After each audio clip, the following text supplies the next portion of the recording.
Critical race theory. We've heard about this a lot in the past 2 years. Critical race theory is the grandchild of critical theory. Critical theory is a Marxist school of thought that was developed or created by, well, Marxists at the Frankfurt School in the 1960s. Critical race theory applies that critical theory framework to issues of race in our nation. And the strategy or the tool, the reason why the left is using critical race theory is because they want to topple, they want to destroy our civil institutions. What do I mean by civil institutions? I mean institutions that are not governmental. I mean the nuclear family.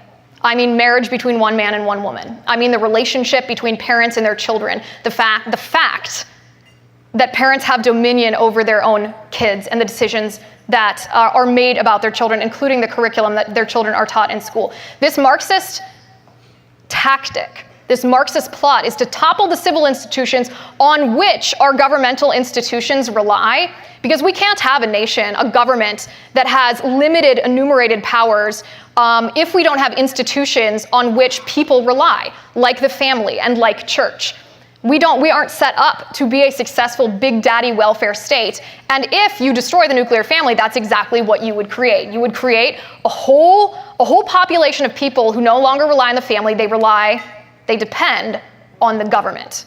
This is the Marxist tactic that is behind critical race theory. And critical race theory is being infused into our society, not just in your history classes, not just in K-12 schools.